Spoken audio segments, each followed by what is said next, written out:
मुंबई गोवा महामार्गावरील खड्ड्यांबाबत कायमच चर्चा होत असते, परंतु या महामार्गावर तब्बल भल्या मोठ्या मगरीचा मुक्त संचार असल्याचं समजल्यानंतर रविवारी रात्री माणगाव परिसरात खळबळ उडालीय। मुसळधार पावसामुळे काळ नदीपात्रातून बाहेर पडलेली ही मगर महामार्गालगतच्या खड्ड्यात शिरली।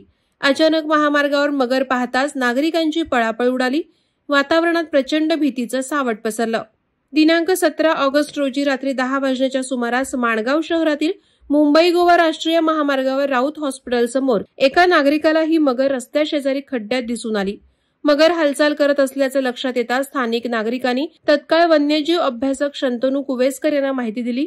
त्यांनी वन विभागाशी संपर्क साधून SVRSS RESQ टीमला घटनास्थळी पाचारण केलं। रेस्क्यू दरम्यान हा थरार अधिकच वाढला।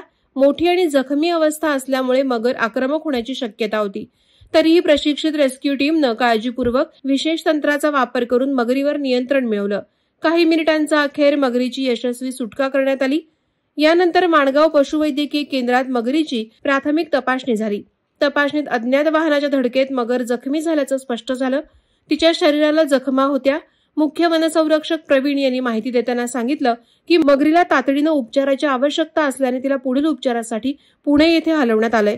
मुसळधार पावसामुळे काळ नदीलगत अशा मगरी बाहेर पडण्याच्या घटना वारंवार घडतात। मात्र महामार्गावर इतके खड्डे आहेत की या खड्ड्यातूनच मगरी वास्तव्य करत असल्याची भीषण परिस्थिती आहे। त्यामुळे भयभीत झालेल्या माणगावकरांनी महामार्गाच्या दुरवस्थेबाबत शासनावर प्रचंड संताप व्यक्त केलाय। वादळवारा लाईव्हसाठी न्यूज ब्युरो, माणगाव। नवी मुंबई व रायगड जिल्ह्यातील ताज्या बातम्या आणि घडामोडींसाठी सबस्क्राईब करा वादळवारा लाईव्ह चॅनल आणि दाबा बेल आयकॉन।